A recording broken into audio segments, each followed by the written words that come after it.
Maintenant, il restait peut-être une dernière chose qu'on voulait faire et qui mérite d'être faite.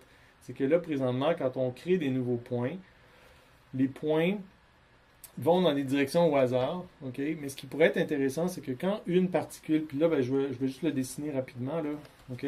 Mais en fait, c'est que quand on a une particule, ok, qui va dans cette direction-là, ok? Présentement, ce qu'on fait, c'est que cette particule-là continue dans cette direction-là, puis il y a une nouvelle particule qui s'en va dans une autre direction au hasard, ok? Nous, ce qu'on aimerait peut-être faire, c'est ceci. C'est que on fait une nouvelle particule qui va par là, puis une nouvelle particule qui va par là. OK? Puis, on fait juste ici un certain angle. OK? Ben, le même angle. Comme ça veut dire que quand une particule se promène, le moment où elle se sépare, ben, ça fait deux particules qui continuent comme ça. C'est plus cool. OK? Ouais. La question, c'est, mais comment est-ce qu'on fait ça? Ça semble impossible. Non, en fait, c'est vraiment facile. C'est que, on sait que ce vecteur-là ici, celui-là, je vais le redessiner ici, ça, c'est Vx, Vy, V, V, Y. OK? Parfait. Et donc, tout ce qu'on a à faire, c'est faire tourner Vx, Vy d'un certain angle, θ, ou d'un certain angle, moins θ. Facile. Comment est-ce qu'on fait tourner quelque chose? C'est facile. Donc, c'est cos θ moins sin. Bon, attends, il faut évidemment multiplier par Vx. OK? Moins sin θ fois Vy. Et ça, c'est le nouveau, la nouvelle vitesse en x. OK? Puis la nouvelle vitesse en y, c'est sin θ Vx plus cos θ Vy. Donc, ça, c'est l'équation. Et en fait, θ, c'est la séparation. Et on a juste à mettre ici cos θ fois Vx moins sin θ Vy. Puis ici, c'est sin θ cos θ. Et ça va donner notre nouvelle vitesse. Donc, on va faire ça. Puis on va le calculer une fois avec θ, puis une fois avec moins θ, et ça va faire le travail. Okay? Ça va faire comme des vagues. Puis ça va, oui, parce que là, nos particules vont avancer, puis là, quand ils vont subdiviser, ils vont subtilement changer de direction, plutôt que de faire comme ça, et là, lui, il continue, puis lui, il va par là, par exemple. Donc, ça va être beaucoup plus beau, puis oui, ça va faire des vagues. Donc, essayons ça. Donc, c'est extrêmement facile parce que maintenant, on sait que... Ah, on voit ici que les verts ont dominé. OK, on va essayer d'en rajouter d'autres. Donc, là, ce qu'on va faire, on va... où est-ce que c'était? C'était quand on divise des particules puis qu'on ajoute des particules, n'est-ce pas? Le truc, c'est que quand on ajoute une particule, ben là, maintenant, on va vouloir dire, ouais, ben là, la vitesse, en fait, j'aurais une vitesse à te suggérer, n'est-ce pas? Et donc... comment est-ce qu'on va faire pour suggérer une vitesse? Bien, évidemment, on pourrait passer la vitesse en paramètres, OK? Mais là, ça commence à devenir énervant parce que la plupart du temps, on n'a pas de vitesse à suggérer là, quand on ajoute une particule. Donc là, ce qu'on va faire, on ne se cassera pas la tête. Je vais fabriquer une nouvelle fonction qui va s'appeler ici, plutôt que init, là, parce que, attends, où est-ce qu'il est mon... OK, ajoute particule, ça c'est l'ajout ici, l'ajout. OK, donc, quand on ajoute une particule, on va vouloir ajouter, mais ouais, il va falloir qu'on spécifie si on veut que ça s'inspire d'une vitesse ou pas. Ouais, okay. On n'a pas vraiment le choix. OK, donc allons-y. OK. Donc, divise particule. En fait, okay. Normalement, on ferait une nouvelle fonction qui s'appelle sépare deux particules. Okay? C'est comme ça qu'on ferait. Donc, je vais... mais le problème ici, quand on ajoute une particule, c'est que il faut ajuster tout de suite les vitesses ou sinon ça ne fonctionnera pas. Donc, ma suggestion serait, OK, premièrement, on va faire une fonction qui ajuste la vitesse de deux particules. Donc, on va dire ici, OK, ajuste les vitesses des particules I et J. OK? Mais attention, on va dire la vitesse de référence mettons, est celle de I, hein, de la particule I. Ouais. OK? Et on ajuste d'une rotation T. Donc, on va tourner de plus ou moins T. OK? Donc, ça veut dire que on fait ceci. Il faut être ajuste direction. On va l'appeler ajuste direction. Et on va lui passer ici deux particules. OK? Puis là, on a le choix. On peut dire int I et int J. OK?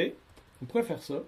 Mais on pourrait aussi carrément passer des particules. On pourrait dire particule A et particule B. On pourrait faire ça aussi. OK? Puis pour rire, on va faire ça parce que, dans le fond, à la place des particules I et J, on va dire A et B. Puis dans le fond, la particule A est la référence et puis on essaye ça. On verra comment on appelle, mais évidemment, ça va être facile. On va l'appeler avec P crochet quelque chose. Donc, ajuster la direction de deux particules en prenant A comme référence et ça prend un angle T aussi. Donc, float T. OK? Ben, à ce moment-là, ce que je vais faire, je vais dire OK, très facile, c'est que on va ajuster la vitesse de B en premier, puis après ça, on ajustera la vitesse de A. Mais, donc, allons-y, float. En fait, on peut directement mettre B.Vx, parce que B est une particule, donc on peut dire B, ma vitesse en x, c'est égal à A.Vx fois cos de t, OK, moins A.Vy fois sin t, et B.Vy est égal à A.Vx fois sin t, plus A.Vy fois cos t. C'est l'équation. OK? Mais là, évidemment, il va falloir changer A aussi. OK? Et le problème de A, c'est que là, si on change A puis qu'on utilise A dans la même équation, ça va très mal se passer. OK? Parce qu'on ne peut pas changer les choses à mesure qu'on calcule des choses, ça ne marche pas. Donc, ce qu'on va faire, on va juste faire ici. Moi, je ferais ceci, en fait. On pourrait dire Vx est égal, on va dire Vx est égal à A.Vx, float Vy est égal à A.Vy, puis ici, on va utiliser le Vx. C'est un Vx de référence, OK? Vx, Vy, comme ça. Puis après, ben, je peux copier ces deux lignes-là, puis dire, ben, dans le fond, A, lui, ça va être la même chose, mais avec moins t, tout simplement. OK? Ouais. Puis ça marche parce que je suis allé chercher la référence dans A, mais après j'ai changé A et B, puis j'utilise Vx, Vy, donc A et B sont pas utilisés pour le calcul. Bref, c'est propre. OK, maintenant, comment est-ce qu'on va appeler ajuste direction? Quand est-ce qu'on va faire ça, là? Ça, c'est une bonne question. Donc, le ajuste direction va aller quand? Quand on divise une particule. Mais quand on divise une particule, c'est quand on l'ajoute. Sauf que le problème, c'est que là, il y a deux sortes d'ajouts. Il y a les ajouts quand on clique sur la souris, puis il y a les ajouts quand on divise. OK? Puis là, notre problème, c'est que ces deux ajouts-là sont très différents, puis ça commence à être énervant au niveau des paramètres. Donc, moi, ce que je suggère, c'est qu'on va changer notre ajoute pour deux sortes d'ajouts différents. OK? Il va y avoir ajoute une particule et donc ajoute une particule parce qu'on en ajoute une. Puis l'autre, on pourrait l'appeler, comment on pourrait l'appeler? Divise particule. OK. Ça, c'est divise toutes les particules. OK. Mais ici, on va appeler ça divise une particule. Ouais. OK. Donc, allons-y. Donc, dans le fond. Et là, c'est un peu énervant de le faire ici comme ça. En fait, c'est parce que j'essaie de figurer la façon la plus propre. C'est dommage de copier du code une deuxième fois. OK. Donc, en fait, ce que je vais proposer pour cette fois-ci, OK, c'est ceci. Juste parce qu'on va le faire ici ensemble tout de suite. OK? Je vais faire comme je disais tout à l'heure, c'est-à-dire que quand on divise une particule et qu'on ajoute, on sait normalement que la particule qui a été ajoutée, elle est à la fin du tableau si elle a été ajoutée, bien sûr. Okay. Donc, une des choses qu'on peut faire, c'est de retourner l'index de la particule qui a été ajoutée ou encore de retourner vrai ou faux si ça a fonctionné. Okay? Mais moi, je suggère de retourner, donc on va dire ici J est égal à, puis on va carrément dire ajoute particule va nous retourner le numéro de la particule qui a été ajoutée, puis attention, et là on va faire un truc spécial, on va dire quand tu ajoutes une particule, OK, on retourne Donc, plutôt que int, on va dire retourne la particule ajoutée. OK? Donc, la position. On va dire la position de la particule ajoutée. Ou, attention, ou -1 si rien ajouté. OK? Parce que c'est important donc là, on va le faire. Là, ça va être facile. Si n est plus petit que 100, eh bien, ici, on fait n égale n plus 1. Parfait. Puis là, on retourne la particule. Mais là, la position de la particule, c'est n. Mais là, on vient de faire n plus 1. Fait qu'attention, il faut retourner n moins 1. OK? Juste pour dire. Ouais. C'est un truc. Et si jamais ça n'a pas fonctionné, il faut retourner, disons, -1. C'est bon? Si on retourne comme ça la position d'une nouvelle particule ou -1, c'est très facile ici, quand on divise les particules, de dire, OK, bon, ben J, c'est ça. Et if J est plus grand ou égal à 0, hein, à ce moment-là, on sait qu'il y a eu un vrai ajout. Puis là, on ajuste les directions. Voilà.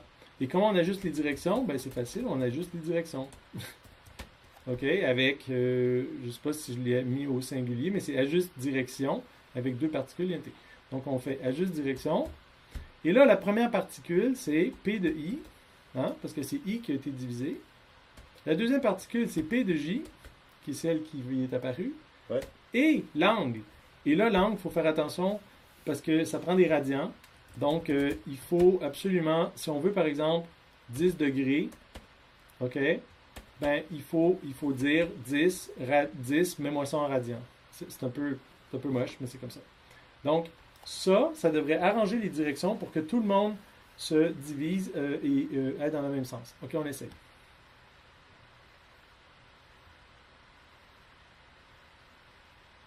Hey, on dirait que ça fonctionne. Donc, on voit, ça fait comme des vagues, OK? Mhm. Puis en fait, c'est que les points se divisent, mais se séparent légèrement, et donc ça fait comme des vagues qui se propagent. Donc ça fonctionne. Ça fonctionne, Ouais. C'est rigolo, hein? Ouais. Puis là, il reste une dernière chose à faire.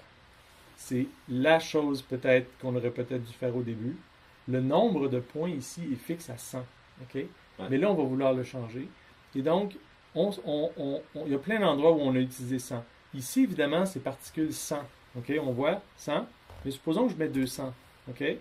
Ben, le truc, c'est qu'il y a plein d'endroits ici, if n plus petit que 100, il y a plein d'endroits où j'utilise 100. Donc ça, c'est atroce. Donc on va mettre Et variable. on n'est pas obligé de mettre une variable parce que quand c'est un tableau, on peut utiliser p.length. OK, ouais. Donc, par exemple, donc là, on va suivre tous les endroits où on a mis 100. OK? Donc ici, c'est n plus petit que p.length.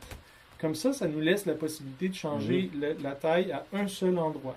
Il ne faut pas oublier en programmation, une chose devrait être à un seul endroit si possible. Il ne faut pas être obligé de copier une chose partout, parce qu'après, quand on veut la changer, on est vraiment mal pris. OK, donc ça, c'est bon. Est-ce qu'il y a d'autres 100 ailleurs? 100, 100, 100, 100.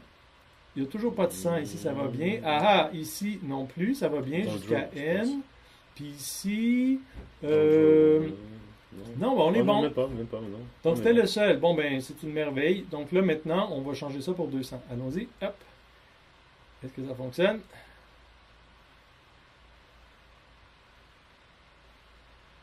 Oui, il y a plus de points, hein? Ouais. Ça marche.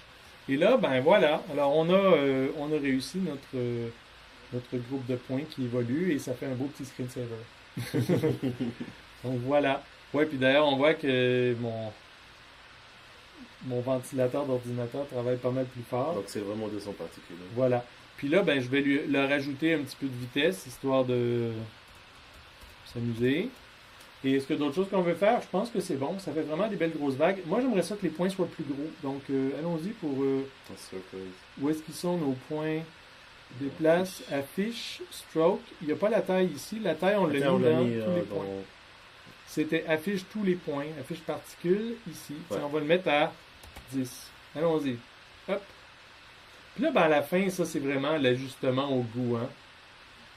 Donc là, les particules sont plus rapides, déplacent plus vite et vont faire comme ça des fronts d'onde là, parce qu'ils se séparent comme ça graduellement en mesure qu'ils se séparent, qu'ils se divisent.